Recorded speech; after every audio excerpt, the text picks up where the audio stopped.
E aí, gente, vamos já iniciar o nosso 5º episódio do PTCast com o tema Docência na Engenharia Elétrica. Meu nome é Ana Clara, eu estou no 4º período de Engenharia Elétrica e hoje nós temos 2 convidadas super especiais. Primeiro, Ésia, que vai estar fazendo essa apresentação aqui comigo.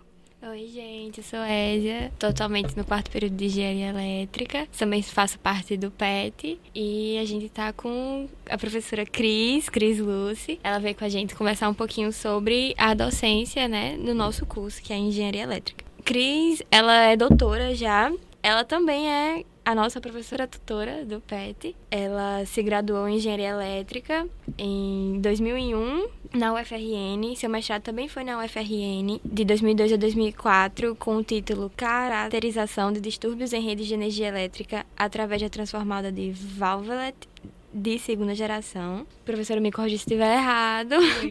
Wavelet, sim. E seu doutorado também foi pela UFRN, de 2004 a 2008, com o título Classificação de Distúrbios na Rede Elétrica usando redes neurais e Wavelet, sim? Isso mesmo.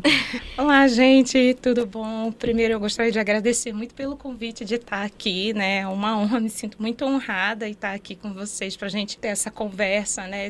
Esse bate-papo legal. Bom, como vocês já disseram, meu nome é Cris Lucy, pode me chamar de Cris, né?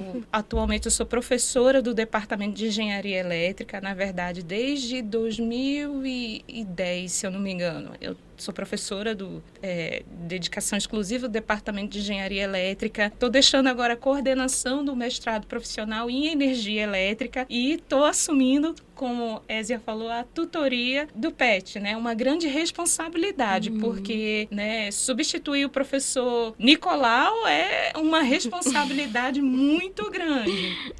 Sim. Mais uma vez agradecer, né, a presença da professora por ter topado estar aqui nesse episódio e agradecer também aos técnicos do DECOM por disponibilizar o espaço para que a gente pudesse estar dando prosseguimento ao nosso projeto. Como a gente mencionou aqui, os títulos do seu mestrado e doutorado é algo que acredito que quase ninguém conhece. Nunca ouvi falar disso no curso até agora, pelo menos. Se a senhora puder comentar um pouquinho sobre... Ok, olha só. Então, o meu trabalho de doutorado foi uma continuação do trabalho do mestrado, na verdade. Então, a gente começou fazendo os estudos iniciais sobre a caracterização de distúrbios na rede elétrica. Então, na verdade, o meu trabalho, tanto de mestrado como de doutorado, foi fruto de um projeto P&D, que é a nossa base de pesquisa, que é coordenada pelo professor Manuel Firmino, né, que é do Departamento de Engenharia de Computação e Automação.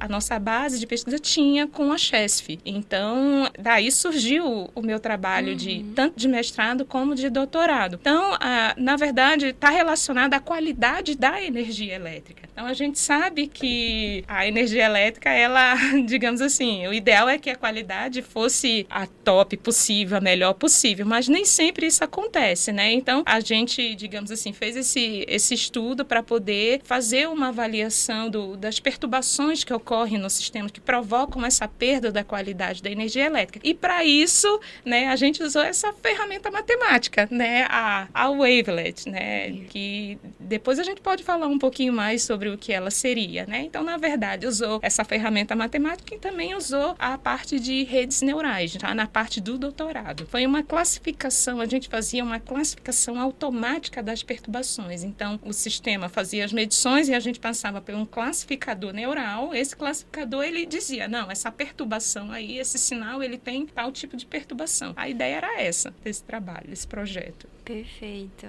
Dando continuidade, a gente pode conversar mais à frente um pouquinho mais sobre o assunto do seu mestrado e doutorado, mas vamos para o começo, para o início. Como foi a escolha do curso? Como a senhora pensou, vou fazer engenharia elétrica? O que levou? Na verdade, quando eu era pequena, eu falava em ter várias profissões. Eu dizia que queria ser engenheira, dizia que queria ser médica, queria ser advogada. Essas profissões que a gente, né, sempre sonha quando é criança. E eu não fui diferente, eu sonhei em ser tudo. Mas eu sempre senti afinidade com a matemática. Sempre gostei, as minhas melhores notas sempre foram em matemática. Então, gostava da matemática. Aí, meu pai era militar. Então, meu pai, ele a gente de vez em quando se mudava. E quando se mudou para cá, para Natal, eu estava numa idade que era entre o final hoje é o Fundamental 2, na minha época era o 2º grau. E o início do médio, que naquela época, não, era o 2º grau, final do 1º grau, e entrando para o 2º grau. Então, meu pai sugeriu, por que você não faz escola técnica? Eu disse, é uma boa, né? Eu não tinha pensado. E daí eu não sabia que curso. Lá tinha várias opções. E eu disse, deixa eu escolher aqui. Aí eu olhei assim, eletrotécnica. Aí eu vou fazer esse. Só pelo nome. Só pelo nome, exatamente. Eu tinha essa curiosidade também. A questão, acho que a gente que é engenheiro, a gente tem essa curiosidade de saber como as coisas funcionam. E eu desde pequena, eu tinha essa curiosidade. Como é que uma lâmpada acende? Eu queria saber como é que uma lâmpada acendia, saber como um motor funcionava, como um ventilador, por que o ventilador girava. Aí eu disse, não, esse curso, eu vou ver se eu faço ele para matar minha curiosidade. Gostei tanto do curso, né, me identifiquei com o curso que decidi, não, eu vou fazer a graduação. Quando chegou no momento, eu vou fazer o vestibular, na época era vestibular, não tinha nem, eu vou fazer o vestibular para engenharia elétrica. É isso que eu quero. Então foi assim, dessa forma.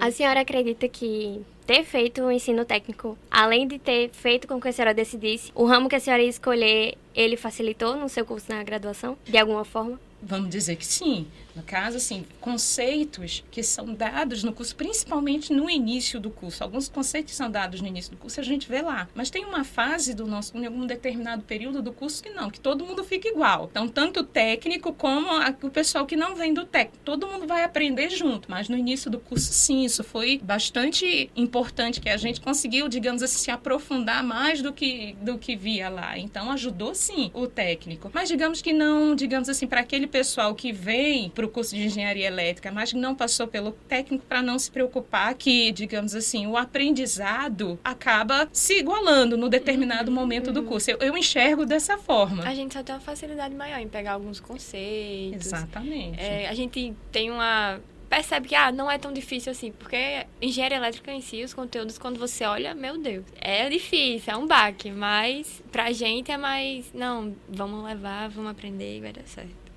Concordo. Todas as disciplinas, acho que não dá para dizer que não teve uma disciplina no curso de engenharia elétrica que não foi difícil.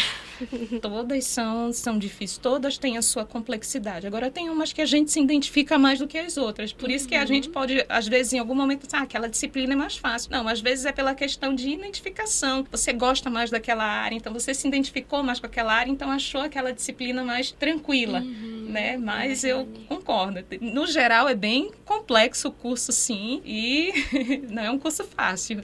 Durante a graduação, né, pegando essa deixa, essas matérias que você gostava mais, você já sabia a área que você queria seguir em relação a potência, eletrônica, telecomunicações? Na verdade, já veio do curso técnico, né? Porque lá no curso técnico a gente vê mais a parte de eletrotécnica, né? Apesar de você ampliar a sua visão para automação, para telecomunicações, para a parte de eletrônica, também a gente vê lá. Mas eu já vim com na minha cabeça, que eu gostava de eletrotécnica, desde do curso técnico. Então, eu tinha, não sei se eu já falei em algum momento aqui, mas não aqui no podcast, mas em algum outro momento, dando aula, meu sonho era subir em cima de um poste.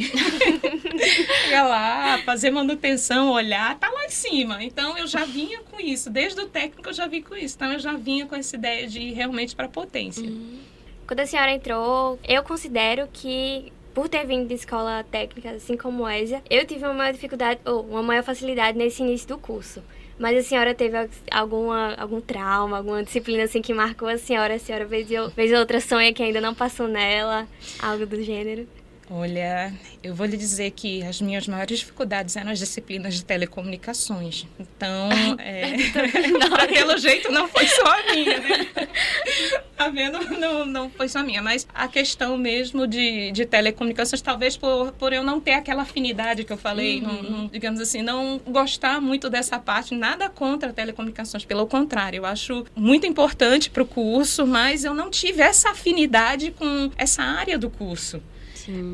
Mas falando também de dificuldade, na área de potência a gente também tem, viu? Então, digamos assim, na área de potência, a disciplina mais difícil para mim, na graduação, foi máquinas elétricas. Então, assim, foi, digamos assim, uma disciplina que na época não era reposição como é hoje, mas foi uma disciplina que eu fui para a 4ª prova do curso. Eu precisei ir para a 4ª prova porque eu tive um pouquinho de dificuldade, sim, porque é tudo muito abstrato, muito teórico, então às vezes a gente tem dificuldade para entender quando a gente não enxerga muito bem as coisas, né, funcionando. Aí, no caso, quando a senhora estava, né, no ambiente acadêmico, na faculdade, no mestrado, no doutorado também, a senhora lembra lembranças, assim, significativas que a senhora teve? Porque, além do curso que a gente faz quando a gente tá na UF, é importante o ambiente que a gente tá, né? As pessoas que estão com a gente, que são os que fazem a gente continuar, né? Os professores. A senhora consegue pensar em algo que foi bem significativo pra senhora? A gente tem sempre os anjos, né? A gente fala os anjos sabe? Então, os motivadores, os amigos sempre ajudaram a gente. Então, assim, eu descobri na graduação que é muito importante você estudar em grupo. Que se você estuda em grupo, você aprende muito mais do que você está estudando individual, sozinho. Eu aprendi isso na marra, nas primeiras provas. Então, a minha turma, digamos assim, a minha turma foi a turma do professor Rênios. Então, a gente estudou a graduação toda junta, só no final que ele terminou antes de mim, porque eu queria dar um foco no estágio. Ele acabou terminando de mim. Então, a gente sempre, digamos assim, tentava se reunir durante as provas, né, no período de provas, para estudar juntos. Naquela época, o setor 4 era aberto, as salas ficavam abertas, a gente pegava uma sala do setor 4 e se reunia, ia no quadro, o que um não sabia, o outro ia para o quadro, ensinava para todo mundo, e assim ia. Então, às vezes, um aprendia mais de um assunto do que o outro, e aí tinha essa troca de conhecimento, né? Então, isso era super legal. Eu me lembro nesses momentos que a gente, quando terminava de estudar, ou então aquela pausa, porque terminar de estudar, a gente, né, o assunto é sempre muito grande, a gente sempre quer estar estudando mais. Às vezes a gente dava uma pausa para lanchar, aí saía, pedia pizza, era, digamos, aquele momento de descontração para depois voltar. Aí, né, esse momento assim, eu acho que sempre marca os momentos do corredor, que você tá lá, encontra os amigos, não só o da sua turma, os amigos em geral, da engenharia que passa por lá, e são momentos que realmente a gente olha e vê que passou muito rápido. Aí você vê, por isso que eu falo, aproveitem, porque daqui a pouco vocês estão aí terminando o curso e só vão lembrar desses momentos com saudades, que é o que acontece comigo hoje. Então, passou, parece que voou. Hoje a gente vê, eu já tenho mais de 20 anos de formada. Eu me formei em 2001.2, então o tempo passa rápido demais. Meu Deus, eu nasci em 2001. Pronto, aproveitando, como a senhora, não sei se a senhora já chegou a ver a sala do PET em dia antes de prova, ou até no dia de prova. Pelo menos a semana passada, na sua prova, era uma multidão de gente, um no quadro, dividia o quadro na metade, todo mundo vendo, ajuda aqui, ajuda ali. Então, acho que isso ainda continua como era na sua época. E aproveitando o gancho, a senhora viveu o seu período de estudante, mestranda, doutoranda, na universidade, e agora a senhora está como professora. Quais as principais diferenças que a senhora vê, não só no curso, como na universidade em si, nos alunos e etc.? De antigamente para cá, né? Isso. Então, naquela época, eu costumo falar, eu acho que eu já falei algumas vezes em sala de aula, naquela época a gente não tinha ouvidoria. Então, se a gente tivesse alguma, digamos assim, alguma coisa que estivesse incomodando pra gente, a gente não tinha muita opção para quem recorrer, né? Sim. Então, naquela época também não existia aquela avaliação institucional das disciplinas que você faz todo semestre.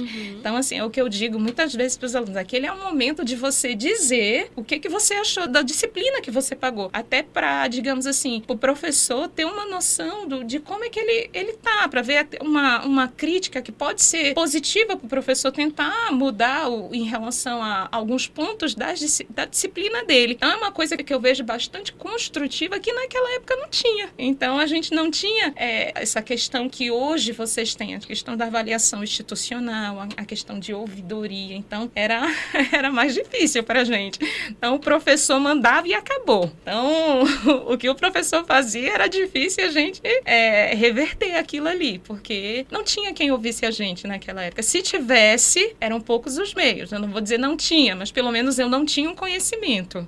Sim, realmente é uma diferença muito grande. A gente tem um suporte maior. Ainda passamos por situações bem difíceis quanto alunos, né, frente ao curso, à faculdade, mas é bom a gente se sente esse amparo e que em algum lugar alguém vai ouvir a gente. Isso é bem importante também. terminando nessa sua parte da graduação, quando surgiu essa ideia, eu quero ser professora, eu quero ensinar, foi uma oportunidade que apareceu, ou foi algo que, não, vou focar no mestrado porque quero continuar? Pronto, na verdade, quando eu terminei a minha graduação, eu queria ir para o mercado de trabalho. Eu era doida para subir num poste, eu era doida para ir para o mercado mesmo. Bom, aí teve talvez a dificuldade da gente ser engenheira, né, no mercado de trabalho. Eu senti essa dificuldade. Então, o que aconteceu? De cara, eu não consegui arrumar um emprego. Então, eu passei por alguns processos seletivos, não fui selecionada.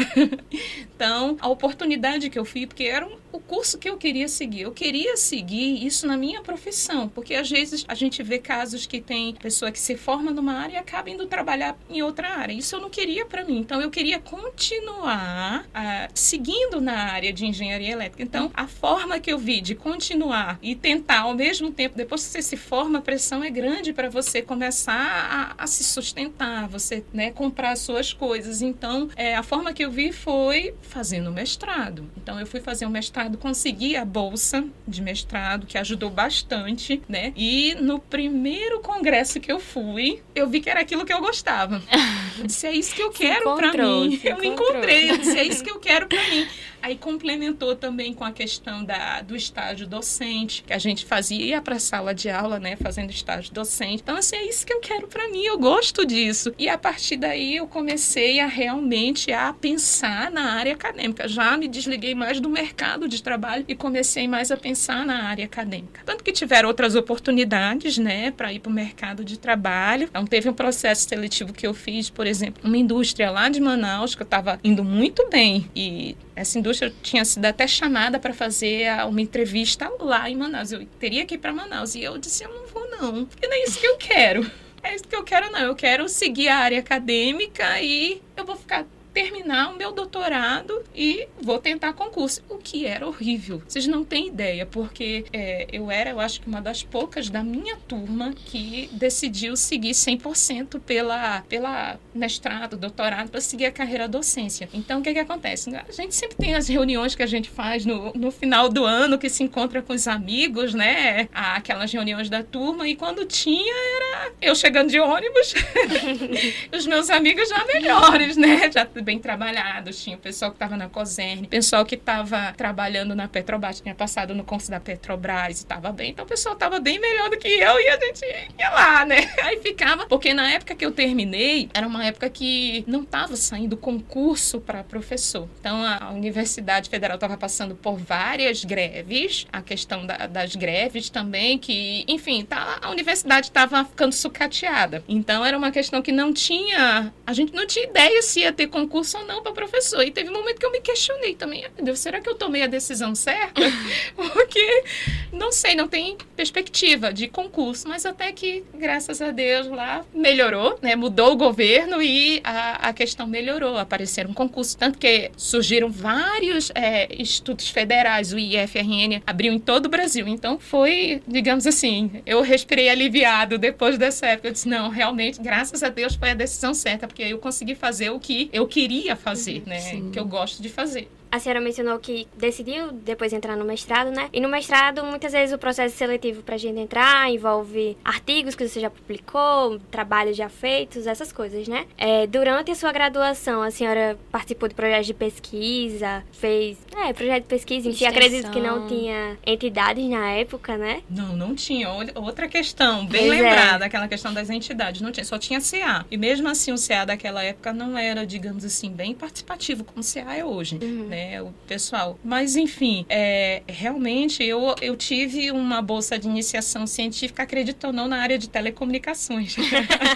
Que foi mais, digamos assim, mais um motivo que eu tive para ver que o que eu gostava era de potência, né? Mas, digamos assim, eu não tive essa questão de muitas publicações por eu ter estado numa área que eu não gostei tanto, que eu não fiquei muito tempo nessa bolsa. Mas eu participei de monitoria, fui monitora da matemática. Então, assim, essa questão que mais uma vez ajudou a ir para a área acadêmica. Mas em relação ao processo seletivo em si, na minha época de digamos assim, de pós-graduação, de mestrado e doutorado, hoje é uma prova. Então, o aluno realmente é submetido a uma prova para ver se ele é aprovado ou não, né? Vai depender de cada, digamos assim, programa de pós-graduação. Então, mas no geral, ele tem que passar por uma avaliação. Mas na minha época, primeiro, eram poucos os que se formavam. Então, na minha turma, eu acho que se formou eu não tenho certeza da quantidade, mas foram umas 15 pessoas. Então, assim, eram poucos os que se formavam. Nem todos queriam ir para o mestrado. Então, assim, o que a gente concorria era a questão de ser com o pessoal de computação, pessoal que terminava, que poderia pegar aquela área. Mas, assim, a concorrência não era tão grande. E, para mim, não teve esse peso muito grande a questão de ter publicações.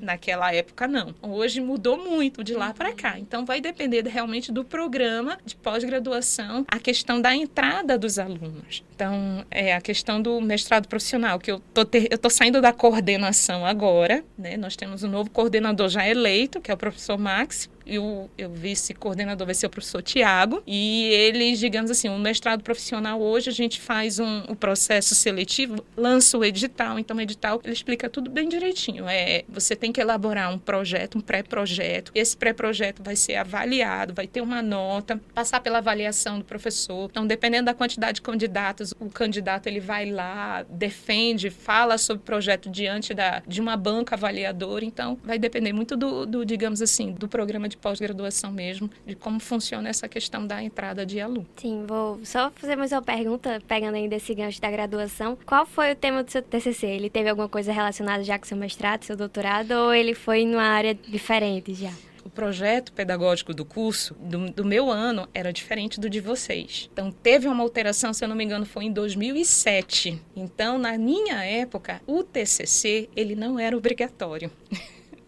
Então, o que era obrigatório era estágio. Então, eu não fiz TCC, mas nada, o TCC ele é tão importante. Hoje eu vejo o TCC com uma importância tão grande, principalmente para quem pensa em ingressar, digamos assim, na área acadêmica, tá entendendo? Então, hoje eu vejo o TCC com tanto, mas naquela época que a gente está cheio de disciplinas, sobrecarregada, a gente enxerga dessa forma, se eu não, né, eu não vou cursar. Então, acabei não fazendo o TCC naquela época, porque não era obrigatório. E falando um pouco sobre os seus projetos de doutorado e mestrado que seguiram com o mesmo tema, né?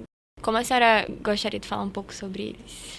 E, como eu falei, era um projeto P&D, né, que a nossa base de pesquisa tinha. E a gente, no caso, tinha por objetivo pegar medições, né, as medições que eram feitas em esses equipamentos de oscilógrafos, da qualimetria, pegava as medições e também a gente trabalhou até com sinais simulados também. Então, pegava esses sinais que eram registrados e passava por um classificador neural, através de uma rede neural, né? E aí, ele saía, digamos assim, a intenção era sair o resultado da perturbação. Então, esse sinal, ele possui um afundamento de tensão, por exemplo. Então, o classificador, ele ia lá e fazia a identificação da perturbação. Então, esse trabalho começou desde o mestrado, com a parte de caracterização dos distúrbios, né? Então, inicialmente, no mestrado, a gente trabalhou apenas na identificação dos distúrbios. A gente fez a separação dos distúrbios, olhou os sinais, aqui são os sinais com afundamento de tensão, esses aqui, separou as perturbações e depois com as perturbações separadas, a gente começou a fazer uma análise de cada perturbação. Daí, a gente usou a transformada Wavelet, né, que é uma ferramenta matemática. Então, fazendo uma associação, a transformada Wavelet, pensem como uma ferramenta matemática como a transformada de Fourier. Não sei se nessa altura do curso vocês já estudaram alguma coisa da transformada de Fourier, mas a transformada de Fourier, ela é uma ferramenta matemática muito boa para você fazer análise de sinais com diferentes frequências, né? Pega a questão do espectro de frequências. Então, a transformada Wavelet, qual é a vantagem dela para o trabalho que a gente queria? Porque além da análise de frequência, você poderia fazer uma análise da localização no tempo. Então, essa era a diferença. Fourier, só frequência. Então, a Wavelet, você poderia trabalhar tanto com frequência como no tempo. E a questão das perturbações, você tem algumas perturbações que mudam frequência, tem diferentes frequências, mas que também precisam ser localizadas no tempo. Quando ela ocorreu, por exemplo, onde é que ela iniciou, quanto tempo ela durou. Então, daí o uso da transformada Wavelet. Então, a gente usava a transformada Wavelet para nos ajudar a caracterizar cada perturbação. Então, usava a transformada Wavelet para os sinais de afundamento aprofundamento, os sinais de elevação, as perturbações gerais, as principais que a gente trabalhava, e pegava características, digamos assim, específicas de cada uma delas. Então, esse foi o trabalho de mestrado. Já no doutorado, o que a gente fez? A gente pegou essas informações que a gente identificou de cada perturbação e usou como entrada para nossa rede neural. Então, no caso, a rede neural, ela precisa ser treinada, ela precisa passar por um treinamento, ela precisa aprender. Então, essa aprendizagem a gente fez com, digamos assim, a quantidade de sinais que a gente chama de sinais testes, né? Ensinou a rede neural, disse, olha, esses sinais aqui, ela se reconhecer essas características, elas são de tais perturbações. E daí botava, digamos assim, sinais que não tinham passado por ela para identificar se ela estava fazendo a classificação correta, né? E daí a gente fazia a avaliação. Tá avaliando direitinho? Ela tá classificando direitinho? E daí foram vários ajustes, né? A gente fez vários ajustes no decorrer do tempo. Então, algumas situações a gente viu que não estava classificando direito, aí a gente procurava saber. A gente sempre fazia um pré-processamento antes de passar para a rede neural. Então, era um trabalho que bastante interessante. Eu gostava do que eu trabalhava. Então, o orientador, eu não tenho palavras para, digamos assim, dizer que o meu orientador ajudou bastante. É uma coisa que eu também digo. Então, tanto para os alunos de TCC que venham me procurar, como para os alunos de mestrado, procurem um orientador no qual vocês tenham afinidade, um orientador no qual vocês gostem, porque aí o trabalho, ele fica muito mais, digamos assim, mais agradável, ele fica melhor. Então, é toda essa questão de você trabalhar com o que você gosta e trabalhar com quem você gosta, né? Então, eu acho que se não fosse o meu orientador, eu talvez nem tivesse concluído o meu doutorado, porque, digamos assim, faltando pouco para terminar o meu doutorado, eu descobri que ia ser mãe. Então, assim, pra gente, mulher, digamos assim, é mais difícil a maternidade. Você tem a questão da amamentação depois, tem a questão de, enfim, acabou com o tempo, né? Tanto que eu tive a minha filha, na verdade, eu precisaria mais ou menos um ano para concluir o meu doutorado. Então, eu consegui, quando eu descobri que eu estava grávida, eu consegui deixar todos os resultados prontinhos e ficou só a parte da escrita para fazer. Eu tentei deixar dessa forma. Então, e a parte da escrita pra gente que é engenheiro é uma dificuldade. Eu não sei vocês, mas para mim escrever não é muito fácil. Então, assim, quando eu tive ela, ficou faltando só essa parte. Então, para voltar, foi muito difícil. Eu acho que se eu não tivesse o apoio do meu orientador, dificilmente eu teria terminado o meu doutorado, dificilmente hoje eu estava, digamos assim, hoje aqui na UFRN. Então, assim, eu agradeço demais o meu orientador, todo o apoio que ele deu. Eu dizia para ele, não é só um orientador, é como se fosse meu segundo pai, né? Então, todo o apoio que ele deu, que se não fosse ele, com certeza eu não estaria aqui hoje. É difícil a gente, quando, digamos assim, é mãe, né? A gente consegue voltar. Uma criança pequena, tanto que quando eu defendi meu doutorado, ela tinha, acho que ela não tinha nem um ano ainda, né? Ou era um aninho e pouquinho, eu não me lembro bem. E é muito difícil você escrever, pensar em acordar de madrugada, porque criança, né? Você precisa dar atenção, acorda de madrugada para amamentar, chora. Então, assim, é muito complicado, mas deu tudo certo, graças a Deus. Pronto, professora, a senhora falou que é bom a gente ter, né, um orientador, parceiro, que a gente gosta, tem uma intimidade. Já fica aí meu convite, se a senhora quiser daqui a vários anos ser minha orientadora de estágio. Ou de estágio não, Seria uma satisfação. O problema é se ela daqui a alguns anos, depois de conhecer os outros professores do curso, que são maravilhosos também, ela ainda pensa em mim. Acho que vai. Mas, brincadeiras à parte, a senhora conheceu a transformada Wavelet ainda na graduação ou o seu primeiro contato com ela já foi durante o seu mestrado? Não, foi no mestrado. Então, eu também não conhecia a transformada Wavelet antes. E, na época, digamos assim, ela estava sendo muito usada. Ela começou a ser muito usada. Tanto que, na época que eu estava desenvolvendo o meu trabalho, tanto de mestrado como de doutorado, vários trabalhos começaram a ser publicados com a transformada Wavelet, principalmente na área de potência. Então, assim, o pessoal viu o potencial que ela tinha em relação a essa análise de frequência e tempo. Então, muitos trabalhos foram publicados nela. Acho que na graduação ela ainda não é vista. Até hoje eu acho que ela não faz parte da ementa de nenhuma disciplina, eu acho. Então foi apenas digamos assim, no mestrado mesmo, correndo atrás, né? Que a gente é um pesquisador, vai atrás, estuda para aprender. Passando um pouco da nossa graduação, né? Quando a gente tá formada. E também durante a graduação, a senhora acha que é necessário a gente ter o curso técnico? Vir com o curso técnico ou depois que se formar fazer um curso técnico? Talvez. Depende muito da área, né? Que a gente quer seguir. Acho que a senhora no caso, o curso técnico, como a gente falou, em relação à graduação, é interessante que te dá um bom suporte, né? Então você se sente até mais seguro, se sente mais preparado, se aprofunda no que você viu. Mas, digamos assim, também tem exemplos de alunos que vêm com outro curso técnico e entram na engenharia elétrica, né? Então, assim, também ajuda a questão de programação. Então, ajuda também, mas depende também do curso. Se for da mesma área, pode ser que ajude sim, mas se você fizer um curso técnico numa área diferente do que você vai, aí não dá para dizer que vai ajudar. Mas eu sempre sou daquela teoria de que todo conhecimento, em algum momento, você pode usar na sua vida, tá? Então, nada que você aprende na sua vida é por nada, é em vão, tá? Então, tudo você pode usar em algum momento na sua vida. Então, assim, eu falo de máquina, por que eu vejo isso? Eu nunca vou usar isso na vida. Não, você não sabe se você vai usar isso amanhã. Exatamente. Então, tudo que você vê na sua vida pode ser usado, sim, em algum momento. O curso técnico, acho, sim, bem válido.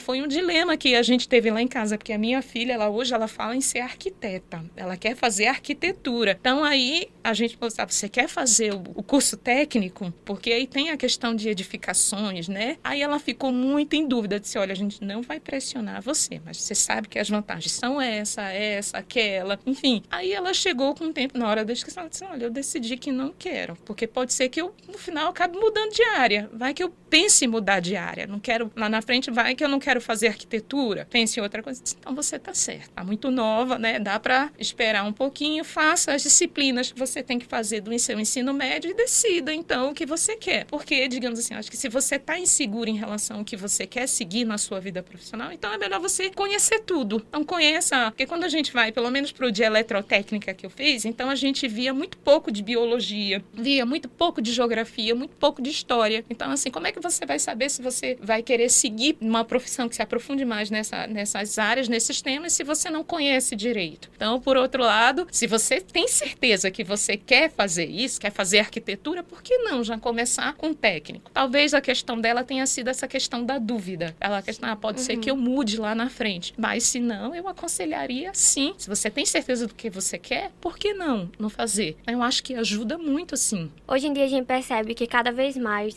nas profissões, em especial das áreas tecnológicas, é importante a gente ter o inglês. Tornou basicamente um pré-requisito para você ser empregado. A senhora acredita que tem algum outro pré-requisito que a gente precise ter ou algum outro idioma que seja um diferencial na hora que a gente esteja se candidatando a alguma vaga ou algo assim? Bom, eu acho que digamos assim, um referencial em inglês, como você falou, eu acho que é essencial, certo? Então, se você vê a parte de programação, muitas programações são, até a parte de algoritmo, if, else, né, while, tudo pega já uma língua que não é a nossa, inglês. Então, o inglês hoje é essencial. Questão de você ler artigos, né, relacionados à área. Então, você tem que ter essa segunda língua em inglês. Em relação a outras línguas, eu acho que pode fazer o diferencial, sim. Então, por exemplo, a gente sabe que, digamos assim, tem alguns programas aqui de intercâmbio, né, que podem ajudar. Eu sei que o Braftec, por enquanto, né, deu um tempo, mas na questão do francês para o Braftec, por exemplo, ia ser muito bom se o aluno já tivesse esse conhecimento. É uma coisa que talvez seja até uma barreira para alguns alunos. Eu penso em fazer intercâmbio em outro país, mas eu não tenho o domínio da língua. E aí, eu vou chegar lá e fazer o quê? Temos alunos que podem ficar, digamos assim, com receio de se submeter a um programa no exterior devido a um receio da língua, não aprende. Então, é muito interessante, sim. Se você tiver a oportunidade de aprender outras línguas, não só o francês, o espanhol. Então, assim, eu sou uma pessoa que, lá em casa, em geral, a gente gosta muito de viajar. Então, quando a gente viaja, a gente se depara demais com o pessoal falando inglês direto e se depara muito com espanhol. também. Não sei se é pelos lugares que a gente vai também em relação a isso, mas enfim, eu acho que são línguas importantes, inglês, espanhol, francês. Então a gente sabe que, digamos assim, é um diferencial. Sim. Queira ou não queira, é uma coisa que pode contar mais no seu currículo. Isso é bom, sim, você ter outras línguas, sim. No meu atual estágio, agora, foi um diferencial, porque eu já sou fluente em inglês e eu tô me formando agora em espanhol. E aí, a gente tem muito contato com clientes, os nossos clientes são estrangeiros, e aí era um diferencial, né? Poder ter um suporte, que era o que eu estava dando a eles. Em relação, como você já falou, né? As linguagens de programação, que como mesmo a gente vindo pra engenharia elétrica, a gente se depara com matérias de programação. Toda engenharia agora, engenharia química, todas a gente tem que ter uma base de programação, porque a tecnologia agora, tudo vai se basear nisso, né? Já está se baseando. É verdade. E aí, quais linguagens de programação a senhora vê que é necessário a gente ter? Que já foram necessárias, mas hoje em dia já são obsoletas? Como é que a senhora vê isso? Nessa questão, uma coisa que eu digo para vocês que eu acho muito importante é a questão da programação em MATLAB e Scilab. Então, essa questão de MATLAB e Scilab, eu acho que é o básico para a gente. Que a parte de MATLAB e Scilab é a parte da programação em termos de matrizes, a parte matricial. Isso é muito importante. Então, quando eu fui, por exemplo, para o meu mestrado, eu não era boa em programação. Eu sabia a parte básica, eu não tinha nenhuma linguagem específica. Então, eu aprendi a programar na minha pós-graduação, no meu mestrado, porque eu fui obrigada. As disciplinas eram exatamente as atividades que tinha que entregar, era um programa com tal assunto. Então, tive que aprender a me virar. Naquela época, a gente não via programação como a gente vê hoje. Então, a questão de linguagem C++, quem sabia C++, nossa, tinha o currículo top lá em cima. Então, para mim, o que eu achei importante, que eu precisei, foi a questão, digamos assim, em termos de mestrado e doutorado. Na época que eu fiz, o que era importante era a questão da programação nesses programas de MATLAB, que eu chamo Scilab porque o Scilab é free, né? Então, assim, a gente fazia as programações todas nessa área, na parte de potência, quando a gente fazia. E, por exemplo, nesse projeto que a gente fez para o meu doutorado, como eu não sabia uma programação mais específica, como, por exemplo, em C++, então, a base de pesquisa, ela contratou um aluno de engenharia de computação que fazia uma programação mais comercial na época para deixar o programa comercializado, né?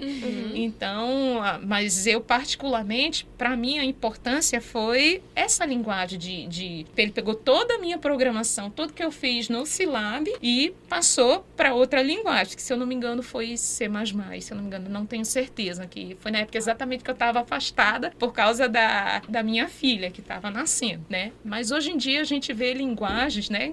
Dependendo da época. Então, cada época a gente parece umas linguagens que são mais usadas do que outra. Sim. Eu vou dizer que naquela época C++ era ótimo, Java era muito usado. Então, hoje a gente fala muito da linguagem Python, né? Então, eu acho que vai depender da época. A programação é muito importante. Concordo com você nessa questão que não tem nem o que a gente questionar em relação à importância da linguagem de programação. Então, a questão da gente saber programar, saber usar programas de simulação também são muito importantes. A questão do PSIM, o MATLAB também tem lá a parte de simulação dele. Então, toda essa questão. A questão do ATP, que a gente usa lá na potência, um software chamado ATP, que ele também é free. Então, faz a simulação de sistemas de potência também. Então, essa parte de simulação para a área de potência é muito importante. Acho que também na área de eletrônica, né? Eu não fui muito para essa área de eletrônica, mas a parte de simulação é muito importante. A parte de simulação, a parte de programação, ela é essencial nos dias de hoje, né? Você vê hoje em dia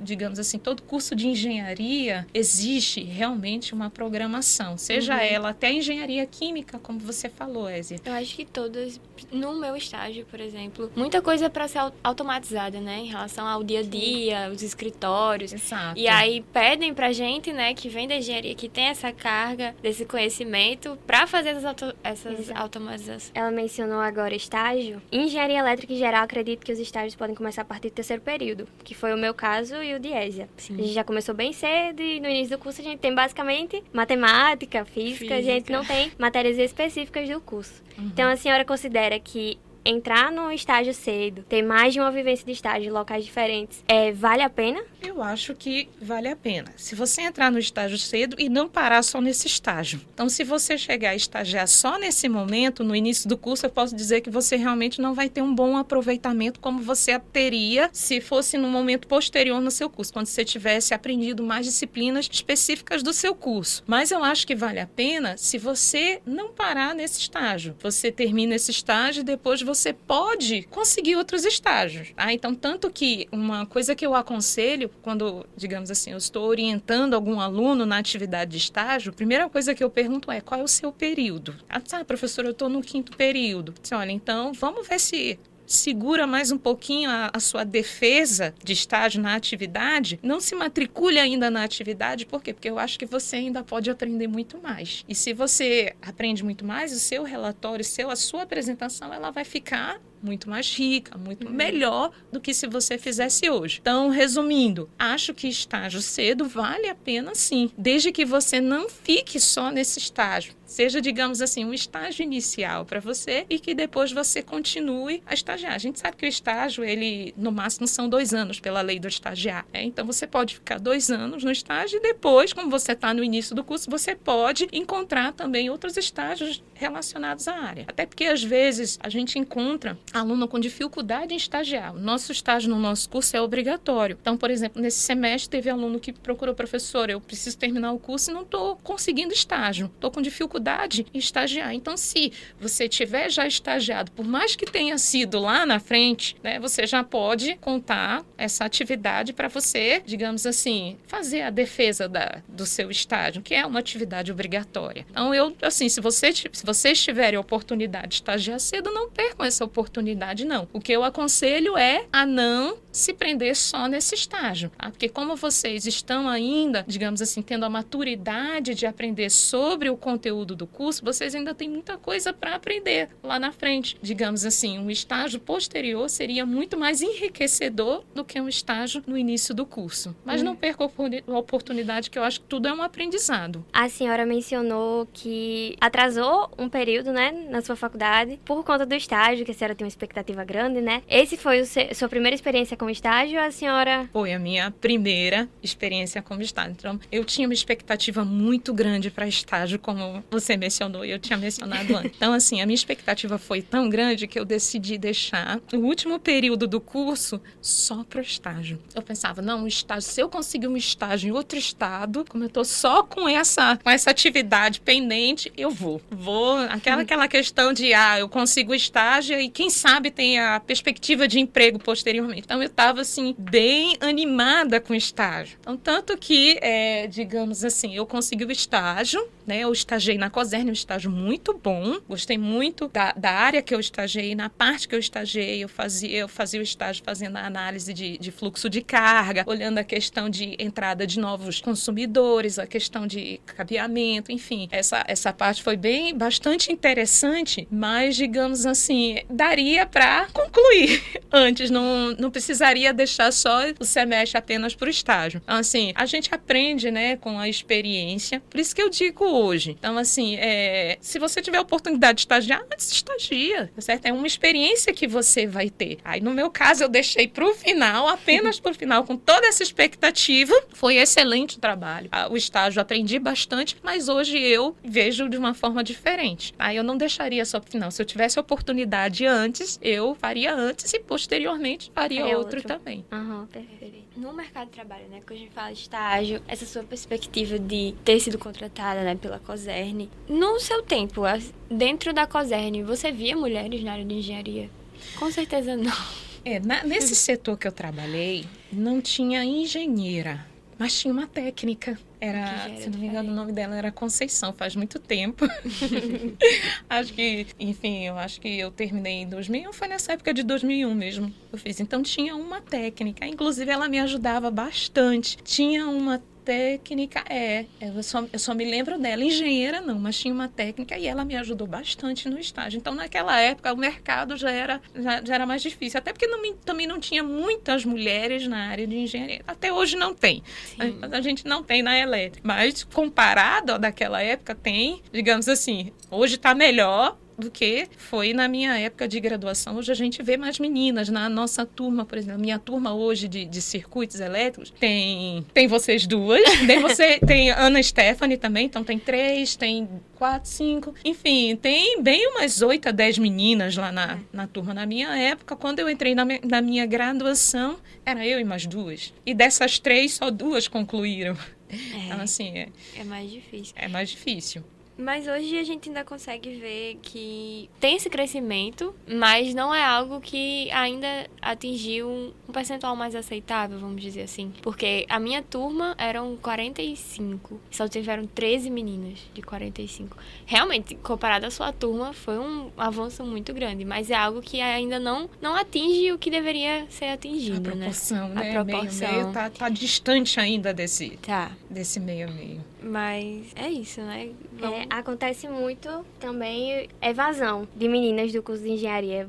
A senhora vê um motivo para isso acontecer com mais frequência do que dos homens? Bom, o que é que eu posso dizer? Às vezes é a questão de identificação também do curso. A questão de dificuldade, às vezes a pessoa para e pensa, será o meu mercado de trabalho? Será como é que vai ser? Talvez seja essa questão de preocupação com o que vai ser lá na frente, junto com a questão da identificação com o curso. Então, a questão de evasão, eu não me sinto muito segura em falar, porque eu não sei a proporção da evasão de homens com a evasão das meninas. Grande evasão total em engenharia elétrica. Porque a evasão, no geral, do nosso curso, a gente vê. Então, realmente, uma evasão grande. Então, eu não saberia comparar a questão de tem mais para homem e tem mais para mulher. Eu sei que realmente tem evasão. E eu acredito que essa evasão seja a questão de identificação com o curso. Você pode ser que não tenha se identificado, não tenha gostado. Você possa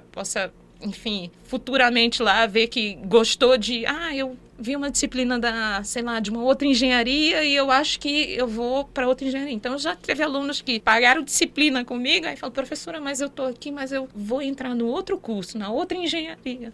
Faça o que você gosta, porque quando você faz o que você gosta, você faz, digamos assim, você faz uma coisa legal, você faz uma coisa boa, faz com amor, faz com gosto, então dá certo, né? Então, a questão de evasão no nosso curso é grande. Talvez seja a questão, da dificuldade do curso em si. É um curso que a gente sabe que não é um curso fácil, né? Como eu falei, pode ser que alguém ache uma disciplina mais fácil do que outra, mas eu vejo como uma questão de afinidade, mas o curso em si, ele é muito, digamos assim, complexo, e né? a carga horária também, porque nossa carga horária adaptativa é quase a mesma da obrigatória.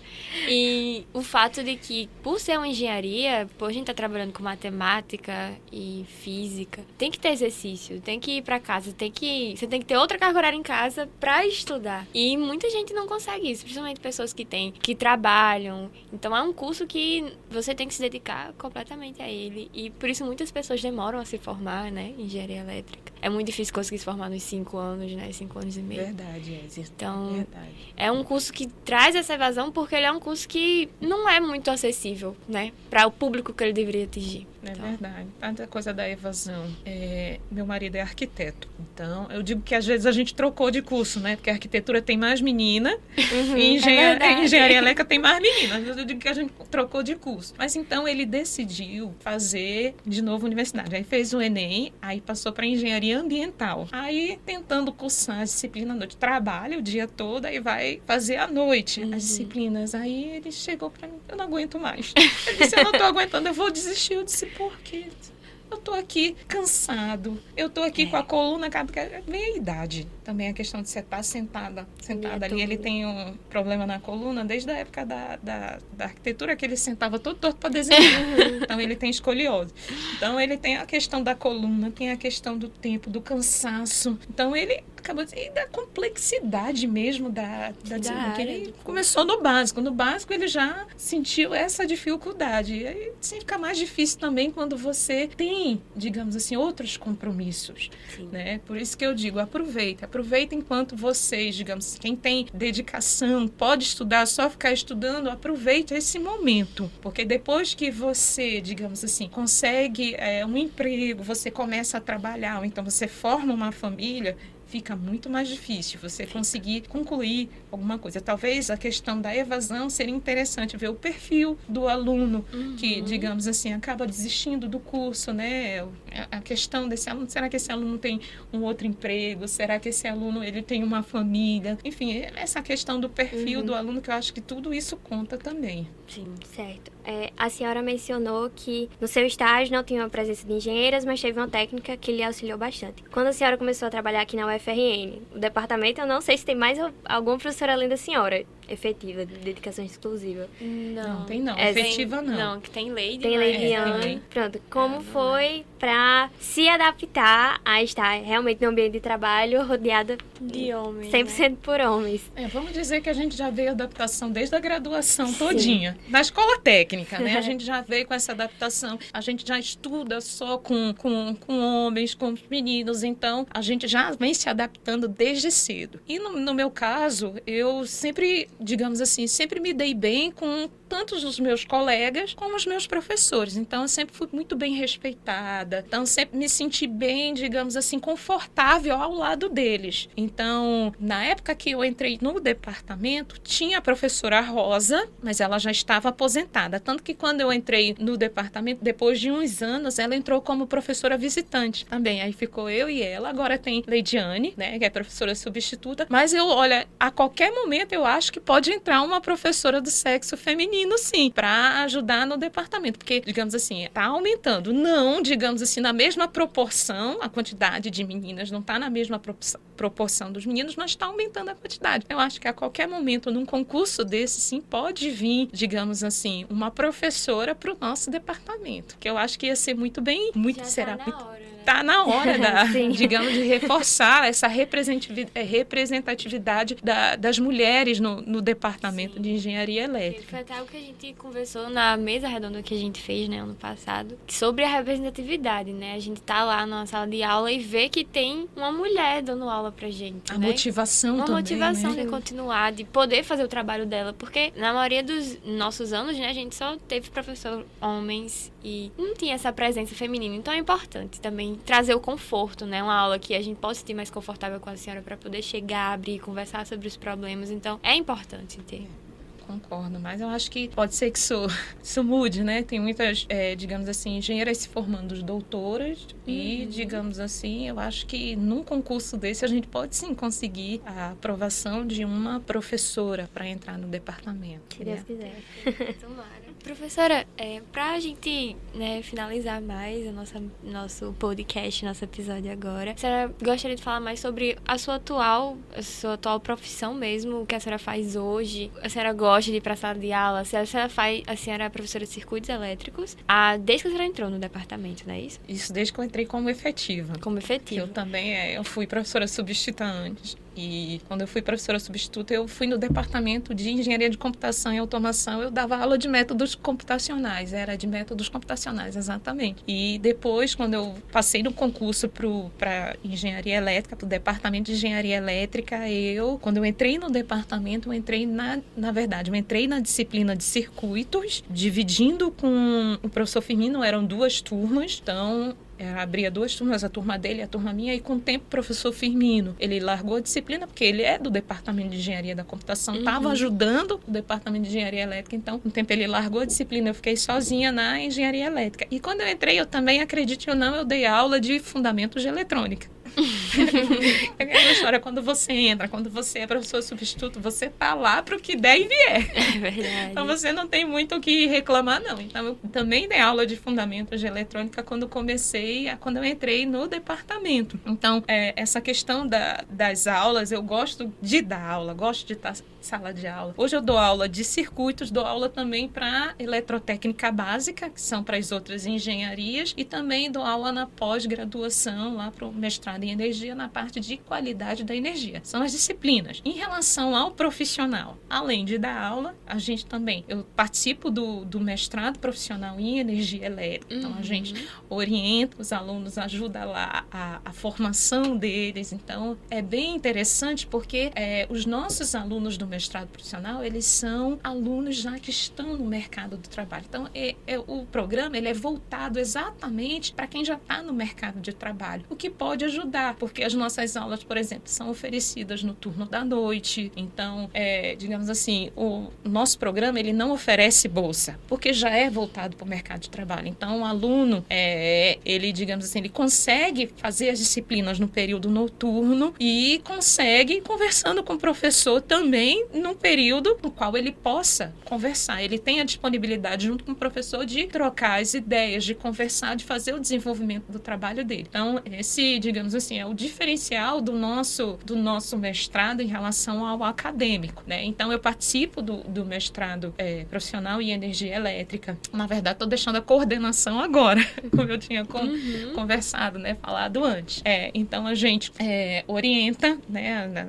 Tem que fazer as orientações, a gente orienta os alunos, então, tanto de graduação também, faz orientações na parte de TCC, né? Que também é bastante satisfatório. Você vê também a questão dos alunos, a identificação deles com a área. Você vê que muitos têm afinidade para seguir a área acadêmica, e tem uns que falam, professor, eu gosto disso, vou seguir. Então, assim, também hoje, né? Hoje, digamos assim, em breve, estarei na tutoria do PET de Engenharia Elétrica, que é uma grande honra para mim. Digamos assim, é uma grande satisfação enorme. Eu sempre fui fã do PET, eu sempre achei o trabalho que o PET desenvolvia muito bonito. Então, a questão de pesquisa, de ensino, de extensão, então, a questão do ENAD, o ENAD, que o curso de Engenharia Elétrica conseguiu atingir a nota máxima, a nota 5. Então, eu vejo isso tudo um trabalho, tanto da coordenação da época, da coordenação, como um trabalho bonito que o PET, né, na tutoria do professor Nicolau, eles desenvolveram. Então, tanto que esse ano vai ser ano de ENAD, eu sei que o PET, né, já começamos, já começou a desenvolver esse trabalho, né? Então, para mim, digamos assim, é uma honra me tornar tutora do PET. Eu sei da responsabilidade que e eu espero, digamos assim, conseguir fazer um excelente trabalho como o professor Nicolau, ele fez. O professor Nicolau se aposentou, né? Ele já está aposentado, então eu estou substituindo ele, e essa substituição é uma responsabilidade muito grande. Eu estou bem consciente disso, né? E eu espero fazer, digamos assim, uma boa tutoria no PET, pelo menos esse é meu objetivo. Então, me dedicar ao PET, para que o PET ele continue fazendo esse trabalho que bem, digamos assim, eu acho o trabalho lindo, sempre fui admiradora do PET. Ele continue fazendo esse trabalho que ele sempre faz aqui no nosso curso de Engenharia Elétrica. Perfeito, professora. Eu tenho 2 perguntas antes de a gente finalizar. Se a senhora se sente realizada profissionalmente sendo professora aqui na UFRN, e se a senhora tem alguma expectativa de assumir alguma outra turma que não seja circuitos. Vamos lá, em relação à realização profissional, eu me sinto sim realizada. Eu sou muito feliz com o que eu faço o que eu gosto. Então, eu acho que isso é você estar realizada, né? Se sentir realizada na sua profissão. Então, eu posso dizer que sim, eu adoro estar em sala de aula, eu adoro estar, digamos assim, orientando meus alunos, tendo reunião com eles. Me sinto feliz com o que eu faço, eu gosto do que eu faço. Vou dizer que da parte de sala de aula, o que eu não gosto é de corrigir prova. Tem algumas para corrigir, professora? Tem algumas bastante para corrigir. Então, a parte, digamos assim, a parte que eu não gosto de lecionar é de corrigir prova. Então, é a parte chata para mim. Mas isso a gente supera, né? Enfim, mas eu me sinto sim muito realizada, porque eu trabalho com o que eu gosto e fazendo o que eu gosto. Para mim, é o essencial. Você trabalhar do que você gosta, porque quando você trabalha com o que você gosta, você é feliz. E eu me sinto feliz, sim, fazendo o que eu gosto, né? Eu sei que pra gente que é mulher vem a questão de tudo fica mais difícil, isso não é mentira, não. Então vem a questão de você trabalhar, ser profissional aqui, ver a questão de você ser mãe, ver a questão de você ser dona de casa. Então, assim, é uma jornada 3 jornadas de trabalho, né? 3 jornadas. É um trabalho que não acaba. Quando você não tá aqui, você tá trabalhando em casa, né? Então, é difícil pra gente, mas eu acho que quando a gente faz com amor, faz porque gosta, a gente consegue sim ser feliz naquilo que a gente faz. Em relação a circuitos elétricos, estamos com circuitos elétricos, mas, enfim, aí é questão de quem manda é o chefe de departamento. Então, hoje as disciplinas que eu pego realmente são a de circuitos, a de eletrotécnica básica, que é para outras engenharias, e a questão de pós-graduação eu pego uma disciplina de qualidade da energia. Aí é a questão de lá na frente, não sei, dependendo da necessidade. Eu já peguei uma disciplina de fundamento de eletrônica, né? Tem muito aluno sonhando com a senhora em Elepod. É verdade. Não, mas aí tem... Assim, a didática da senhora, né, elogiando a senhora como professora, é muito boa. A gente tem muita sorte, realmente, de ter a senhora como professora. Principalmente numa matéria como circuitos elétricos, que é uma matéria difícil, que exige muita teoria, tem que ter o cuidado, e a senhora tá ali, bem disponível pra gente, e isso é bem importante. Eu fico muito feliz em ouvir isso, muito, muito feliz mesmo. Eu espero realmente estar correspondendo o que digamos, você acabou de dizer. Eu espero realmente estar conseguindo contribuir com os meus alunos, com o aprendizado deles. Isso é muito importante. Eu acho que um professor, ele deve se sentir feliz quando ele vê o aluno dele saindo bem. Então, eu me sinto feliz quando um aluno ele tira um 10 na minha prova, porque eu sei que, além dele ter aprendido, eu fiz o meu trabalho bem direitinho, porque eu consegui ensinar para aquele aluno. A gente vê, às vezes, professor que gosta, tem satisfação quando o aluno tira uma nota baixa, né? Mas eu não fico. Eu acho que o objetivo do professor é ensinar. Então, se o aluno ele se sai bem, significa que eu fiz um bom trabalho. Então, eu enxergo dessa forma. Agradeço demais as suas palavras. Eu espero realmente que vocês estejam aprendendo, né, da forma que eu ensino, até porque eu sou uma pessoa muito aberta. Então, nas aulas de correção de prova, eu falo, olha, pode criticar, porque as críticas, desde que sejam construtivas, elas vêm para melhorar. Então, pode falar mesmo, e o objetivo é o aprendizado de vocês. Então, eu ficaria muito feliz se vocês saíssem da disciplina realmente com conteúdo, digamos assim, bem aprendido. Eu faço, inclusive, as palavras de Ezia as minhas palavras, porque em eletrônica, no IF, eu tive aula com a professora Ailana, irmã de Arrenes, que foi minha professora de circuitos elétricos, então ela foi maravilhosa, e eu vim pra cá com expectativa alta, né? Meu Deus, a minha professora foi maravilhosa, essa daqui tem que chegar pelo menos no nível, e a senhora correspondeu 100% das minhas expectativas pra disciplina. Obrigada. Tanto que eu amei no IF, estou adorando também na UF, apesar dos desesperos, mas tá dando certo. Fico muito feliz em ouvir isso. A Ailana foi minha aluna na graduação, irmã do professor Arrene, né? Então, uma boa aluna, e graças a Deus hoje ela também está dando aula, porque era uma das pessoas que tinha, digamos assim, esse perfil acadêmico, e ela, acredito que assim como eu, ela deve estar feliz lecionando, porque como é aquela história, se ela está fazendo com amor, se ela gosta do que ela faz bem feito, e vocês, digamos assim, aprenderam bastante com ela. Fico feliz em saber que a Ailana, digamos assim, está muito bem elogiada. Você não é a primeira aluna que fala, você não é a primeira pessoa que me fala dela. Ela é maravilhosa. Então, acho que é isso. Mais uma vez, agradecer a professora por você ter topado participar do episódio aqui com a gente. Ezia também por ter tirado um pouquinho do tempo dela para estar aqui. Agradecer aos técnicos do DECOM e ao próprio DECOM por ceder o espaço e por estar auxiliando a gente aqui na gravação. A gente gostaria também de agradecer ao público que acompanha os episódios do PETecast. A gente também lembra para seguir o PET, né, o @UFRNPET, para sempre ficar por dentro das novidades, e o nosso canal no YouTube também, que é o PET UFRN, o PET de Engenharia Elétrica.